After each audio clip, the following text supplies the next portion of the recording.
Sir, it is a fact that the 16th Lok Sabha has discussed about EPS 95 on the basis of a private member resolution moved by me, and it was discussed on 9 days, and finally the government has appointed a high empowered committee so as to look into all the issues, and the committee has been constituted and the committee has had a consultation with me as per the direction of the government order, and on the basis of the recommendation it is decided to enhance the pension to 2,000 rupees.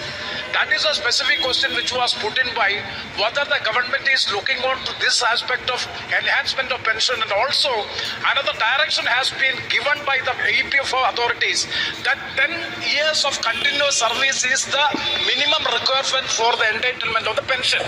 But unfortunately the EPFO authorities have made an interpretation that 10 years means 3,650 days of attendance. Sir, Honorable Speaker, sir, 1 second, sir, how it is possible as far as a cashew worker to have 3,650 days of work? So it is not applicable to the cashew workers. Kindly clarify that point also, because it is adversely affecting the... माननीय अध्यक्ष महोदय, जो पहला supplementary प्रश्न पूछा है high power committee के लिए, हाई पावर कमेटी की बात केवल पेंशन को इंक्रीज करने की नहीं थी। हाई पावर कमेटी ने अपने 8 पॉइंट पे विषय कहे थे, जिसमें पहला long term sustainability of pension fund, उसकी सुरक्षा के लिए हम पूरी तरीके से प्रतिबद्ध हैं। दूसरा जो मंथली पेंशन है, मैंने आपको पहले कहा है वो फंड के माध्यम से कंट्रीब्यूशन से होती है। तीसरा जो विषय है period over which the average pensionable salary is calculated, उसके लिए हमने काफ़ी सुविधाजनक काम किए हैं। Restoration of commuted value of pension, reintroduction of the provision for the commutation of pension, restoration of the provision of the return of capital, linking the monthly pension with the cost of living index, or issue of payment of pension on higher actual wages to employees of exempted establishment. EPFO committee में इन high level committee की 8 recommendation पे पूरी तरीके से विचार किया है। जहां तक वो कैशू वर्कर का बात बता रहे हैं, माननीय सदस्य मुझे पत्र भी दे चुके हैं, वो एक अलग ग्रीवेंस है, मैं उनका उत्तर उनके पत्र का निश्चित रूप से भी कर सकता हूं। इसलिए मंत्री साहब, क्योंकि कोई ना कोई तकलीफ, चाहे एम्प्लॉयर हो वो अपना हिस्सा नहीं डाल सका, चाहे MSME वाला हो वो अपना हिस्सा नहीं डाल सका, जिससे बहुत बड़ी प्रॉब्लम है जो PF में आ रही है। तो इसलिए क्या आप जो सरकार उनके डैमेजेस हैं, जहाँ इंटरेस्ट है, उसमें कोई अपनी तरफ से क्या करने जा रही है जो उनका फायदा हो सके? दूसरी क्वेश्चन तो नहीं है, लेबर जो कमेटी है उसने तकरीबन अपनी रिपोर्ट में बताया है जो उनकी ग्रीवेंसेस, जो प्रॉब्लम्स हैं, दिक्कत है, लगातार गिरावट आ रही है, सरकार हल नहीं कर पा रही।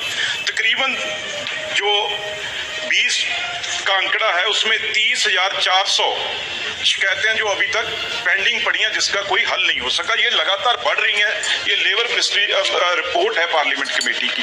तो दोनों चीज़ों का अगर आप बता दें, क्योंकि बहुत बड़ा नुकसान इसका लॉकडाउन में और कोविड के वजह से हुआ है, तो वो गरीब लोग हैं, कहाँ जाएंगे?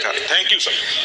माननीय अध्यक्ष महोदय, मैं विशेष रूप से लॉकडाउन के टाइम में हमारे माननीय प्रधानमंत्री जी की दूरदर्शी नीति के कारण हमारी माननीय वित्त मंत्री जी बैठी हैं। EPF का कंट्रीब्यूशन सरकार के द्वारा किया गया था। मुझे लगता है कोविड में सरकार के द्वारा कर्मचारियों के लिए सबसे बड़ा राहत का कदम उठाया था, तो ये वाला कदम उठाया था। दूसरा जो विषय है, मैं माननीय सदस्य का धन्यवाद देना चाहूँगा कि लुधियाना के हमारे ऑफिस की कार्यक्षमता के बारे में उन्होंने प्रशंसा प्रकट करी है, लेकिन उनका ये कहना बिल्कुल सही है कि हमारा भी ये मानना है कि EPFO दुनिया के सबसे बड़े सोशल सिक्योरिटी फंड में है, और जिसके सबसे ज़्यादा जो हमारे जिनको सेवा करनी है वो हमारे रिटायर्ड कर्मचारी हैं।